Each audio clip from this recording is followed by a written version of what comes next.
لوگوں کے رویوں کو برداشت کرنا. نبی کی تم نے تو بڑے خوش قسمت ہو آپ لوگ. کیف عاملہم پڑھی آپ لوگوں نے اگلے سال پڑھنا اور پھر ساری زندگی پڑھتے رہنا تو بہت نفع ہوگا انشاءاللہ. حبیب کتنی مشکلات سے گزارا. کسی کے لیے آسمان کے دروازے کھلے ہیں، قاب قوسین کوئی بنا ہے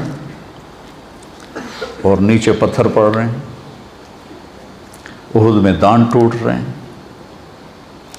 عتبہ بن ابی وقاص نے پتھر مارا.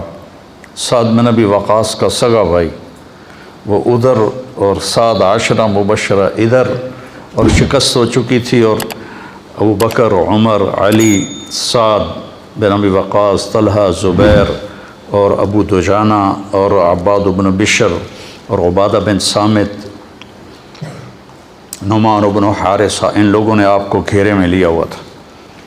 اور جتنے تیر آ رہے تھے ان کا سامنا طلحہ کر رہے تھے، آگے ہاتھ کر دیتے تھے. ان کا یہ ہاتھ ساری زندگی کے لیے شل ہو گیا تھا، ساری زندگی. عتبہ بن ابی وقاص نے پتھر اٹھایا اور مارا زور سے. تو نظر یا تلواروں پر تھی یا تیروں پر تھی، پتھر کا کسی کو گمان نہیں تھا. تو وہ ان کے روکنے سے پہلے ہی ان کو چیر کے آپ کے لگا یہاں، تو آپ سیدھے ایسے نیچے گرے ایسے، اور آپ بے ہوش ہو گئے. اور صحابہ نے سمجھا کہ شاید آپ کا انتقال ہو گیا، تو آپ سارے رونے لگے. تھوڑی دیر کے بعد آپ کو ہوش آیا، آپ کے دانت ٹوٹ گئے. حبیب بھائی،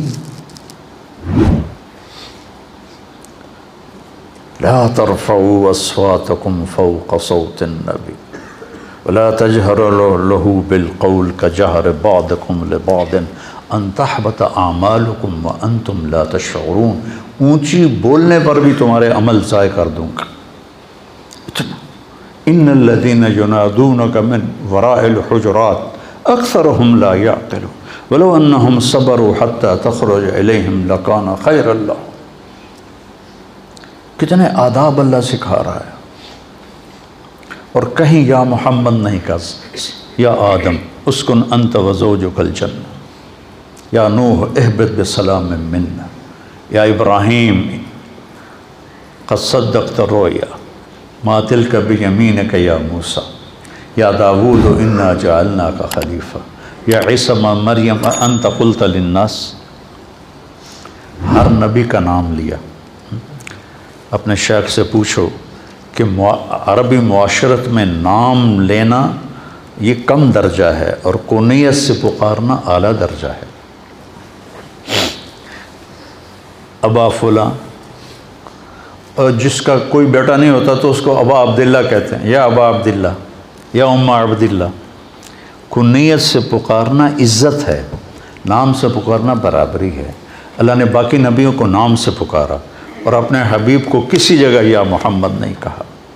یا ایہا النبی، یا ایہا الرسول، یہ تو احترام ہے اور یہ لاڈ ہے، پیار ہے. یا ایہا المزمل، یا ایہا المدثر. کوئی آدمی رات کو چادر میں لپٹا سو رہا ہو تو اسے مزمل کہتے ہیں. کوئی دن کے وقت چادر میں لپٹا ہوا سو رہا ہو تو اسے مدثر کہتے ہیں. اور جو جس کیفیت میں ہو اس کیفیت کے ساتھ اس کو پکارنا یہ اظہار محبت ہوتا ہے. قم یا ابا تراب. آپ کہا کرتے تھے کہ پوری دنیا کے مل جانے سے زیادہ مجھے محبوب ہے جو میرے نبی نے مجھے ابو تراب کہا. قم یا ابا تراب. اب بے ہوش ہو گئے، آپ کو ہوش آیا تو انہوں نے کہا یا رسول اللہ ان کے لیے دعا کر، ان کے لیے بد دعا کریں. تو کتنا گرم ماحول تھا، ان کے لیے بد دعا کریں. تو ہم نے کہا اللہم اہد قومی فإنہم لا یعلمون. اس وقت بھی آپ کی رحمت اتنی چھائی تھی. پھر طلحہ نے آپ کو اٹھایا اور دوڑ لگائی. پیچھے قریش دوڑے آپ کو پکڑنے کے لیے. تو جب وہ سر پہ چڑھ آئے تو آپ کو اتارا، بٹھایا. آپ تو کھڑے بھی نہیں ہو سکتے تھے. اور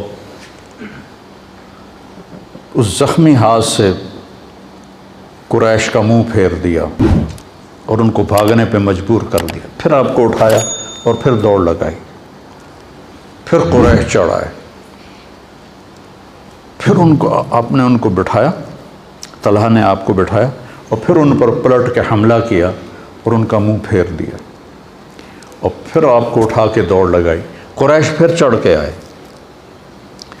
پھر اپنے اللہ کے نبی کو زمین پر بٹھایا اور پھر پلٹ کے ان پہ حملہ کیا۔ اتنے میں احد پہاڑ قریب آ چکا تھا، تو وہ واپس لوٹے تو پھر ان کو لے کے پہاڑ پر چڑھے، تو وہ آپ نہیں چڑھ سکے، اتنے زخمی تھے۔ تو طلحہ رضی اللہ تعالیٰ عنہ ایسے ہو گئے، ایسے، اور آپ کو نا اپنی کمر پہ بٹھایا اور پھر کھڑے ہوئے، تو آپ اس غار کے منہ تک پہنچ گئے، تو پھر آپ نے ایسے رینگتے ہوئے آپ غار کے اندر داخل ہوئے، اور وہ پتھر تھا، میں نے اس کو دیکھا، اس کے ساتھ نفل پڑھے، آپ نے اس کے ساتھ ٹیک لگائی تو وہ پتھر نرم تکیے میں تبدیل ہو گیا، وہ پتھر نرم تکیے میں تبدیل ہو گیا۔ بس برداشت کرنا سیکھو، برداشت کرنے سے کیا ہوگا، آپ کی روح میں طاقت آئے گی۔ میں جم جاتا ہوں نا، ایکسرسائز کرتا ہوں، تو مجھے وزن اٹھواتے ہیں، تو ایسے میرے دانت پس رہے ہوتے ہیں، یوں ایسے کر کے اٹھاتا ہوں ایسے، پھر میرے یہاں وزن رکھ دیتا ہے اور میں بیٹھنے لگاتا ہوں، یہاں وزن رکھ 30 کلو یہاں رکھتا ہے اور اس کے ساتھ میں ایسے بیٹھنے لگاتا ہوں، تو نیچے جاتے ہوئے بھی ہائی ہوتی ہے اور اٹھتے ہوئے بھی ہائی ہوتی ہے، گوڑوں کے اوپر گھٹنوں پر اتنا وزن پڑتا ہے کہ وہ چیختے ہیں، لیکن اس برداشت پر فائدہ کیا ہوتا ہے کہ یہ مضبوط ہونا شروع ہو جاتا،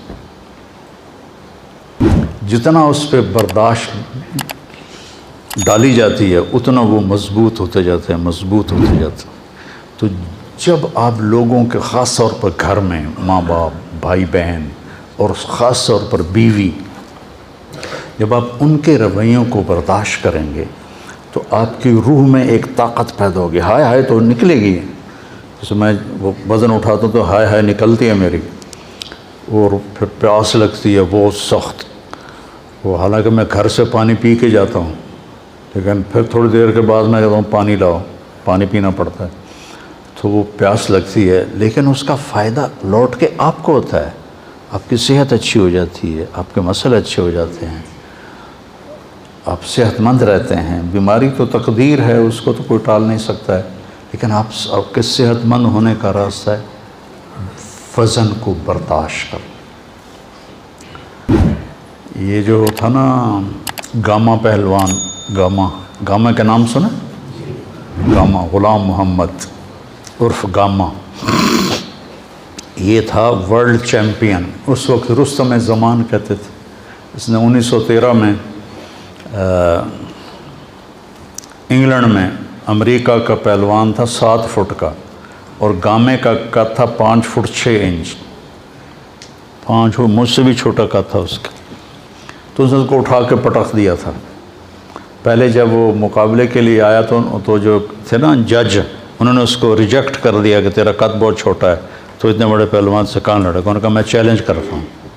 چیلنج میں تو پھر وہ یا قبول کرے یا پھر ہار مانے۔ تو پہلے دن کشتی ہوئی تو برابر پہ چھوٹ گئی، اور دوسرے دن اس نے اس کو 1 منٹ میں اٹھا کے پٹخ دیا۔ 30 من کا پتھر اٹھا کے 1 فرلانگ چلا تھا، 30 من، 30 سیر نہیں کہہ رہا ہوں، 30 کلو تو میں بھی اٹھا لیتا ہوں، 30 من کا پتھر اٹھا کر 1 فرلانگ چلا، اور وہ پتھر بڑودہ انڈیا کے عجائب گھر میں آج بھی پڑا ہوا ہے۔ تو برداشت کرنے سے جسمانی صحت بھی ٹھیک رہتی ہے، اور برداشت کرنے سے روحانی صحت بھی ٹھیک رہتی ہے۔ اس لیے جیسے بچے کو بولنا سکھاتے ہیں، بڑوں کو کہتا ہوں چپ رہنا سیکھو، چپ رہنا سیکھو۔ وہ ایک لڑکا تھا نا ادھر کا، اسلام آباد کا، جس نے کوئی 55 منٹ مجھ سے بات کی تھی ٹیلی فون پر، اور بہت خرافات، اور میں نے ایک لفظ بھی نہیں بولا، 55 منٹ، اور وہ فائر کر رہا ہے، فائر کر رہا ہے، فائر کر رہا ہے، ٹھو ٹھو ٹھو ٹھو ٹھو ٹھو۔ 55 منٹ کے بعد کہنے لگا ایک بات مان گیا ہوں، تیرے اخلاق بڑے اچھے، تو نے میری ساری کڑواہٹوں کو برداشت کی، برداشت کرنا سیکھو۔ میں جتنا آپ کو ممبر پہ بولتا نظر آتا ہوں، عام زندگی میں اتنا ہی چپ رہتا ہوں، تو مجھے بہت فائدہ ہوتا ہے اس کا۔ تو آپ میرے بچے ہو، میری اولاد ہو، میرا سرمایہ ہو، آپ بھی اس کو سیکھ لیں۔ پی جا ایام کی تلخی کو بھی ہنس کے ناصر، غم کو سہنے میں بھی قدرت نے مزہ رکھا ہے۔